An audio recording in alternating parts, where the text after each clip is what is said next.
All right, one thing to note, Tuesday's aim starts with find the missing side lengths using SOHCAHTOA. One thing to note is that we won't give you SOHCAHTOA on a test. Instead of SOHCAHTOA, we're going to call this right triangle trig or right triangle trigonometry.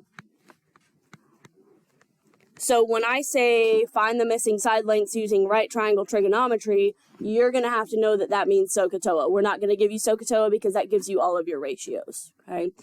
So the first one, the SOHCAHTOA is just there to remind you of what it stands for, and you can pick which one you need to use if you want. Where's my little man going to go? At the top where 54 is. And what is 6 in relationship to little man? Opposite. What is little h?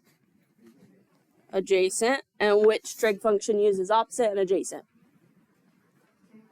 Tangent. So we'll have tangent of what goes inside your trig function. 54. Good. That's your angle measurement. Equals your opposite side is 6 over your adjacent side is little h. I didn't use big A this time because they actually gave me a variable little h. And how do I solve for little h?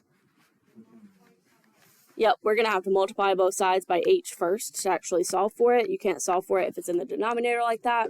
So on the left side, we'll have h times tangent of 54 degrees is equal to, on the right side, what am I left with?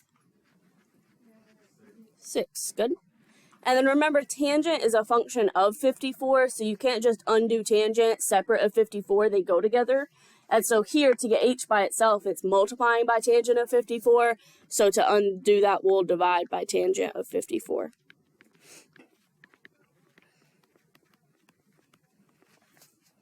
What am I left with on the left side? H equals, and then that's what you're going to type in your calculator, 6 divided by tangent of 54. And Stefan, you're lucky number 1. You get to tell me what that is. To 3 decimal places when you get there.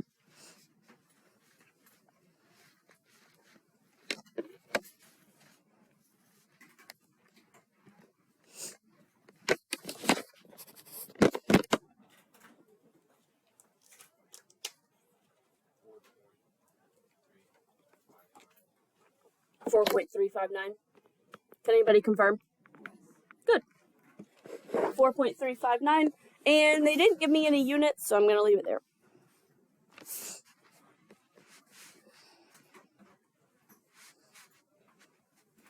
What questions do we have?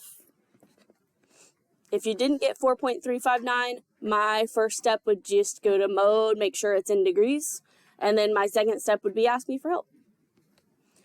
This bottom one, it says, assume ABCD is a rectangle. What do you know about a rectangle?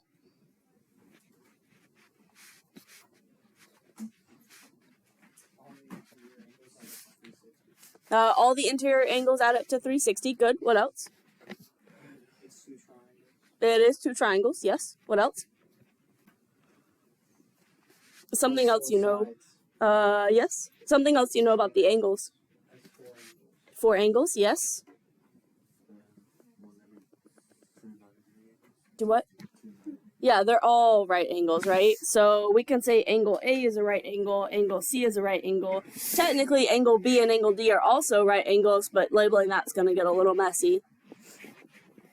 And we're going to focus on triangle ADB to solve this problem because that has everything that I need. Where's little man going to go? At 41, angle B. And so little man is up here. What is W in relationship to little man? Opposite. What about 8? Adjacent. And what are we going to use? Tangent. So tangent of what? 41 degrees. Good. Your angle measurement always goes inside your trig function. And then that equals the ratio of your sides. Which one goes on top? Opposite, which was W, over, and then adjacent, which was 8. How is this one easier? We're already dividing by 8. Multiply by 8. This one's just a 1-stepper. The last one was 2 because your variable was in the denominator. But this one just takes 1 step. We're just going to multiply both sides by 8. 8 times tangent of 41 is what you have in the left side. On the right side, what do you have? W. And let's see who's lucky number 2. Number 4. Leah, you're lucky number 2. I need to like mark you off so that I don't call on you tomorrow. Let's see. There we go. 6.954. Anybody confirm? Good. 6.954.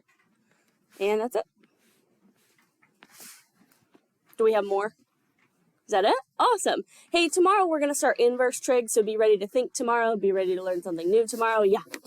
On the first one, we did divide by 254. Did you not do that on the bottom one? No, because the only reason we had to divide on the first one is because we had to multiply h out first, because h was in the denominator. For this one, our w was in the numerator, so the only thing we had to do to get w by itself was multiply by that 8. Does that make sense? The fact that h was on the top here, like we had to multiply it to the top, and then we had to divide by tangent to get it by itself. The other one's a little bit easier. Good question. Any other questions? You have, wow, 50, oh, I can't do time math. Is that like 30 minutes? 19. What? 29. Close, 28 minutes, something like that. You have a lot of time to do your practice. So let's do our practice, and then let's do our Math Excel. This is a great time to go ahead and get your Math Excel done and get your Math Excel paper turned in, because you have a ton of time to work today. I'll be around to help if you need it. Let me know what you need.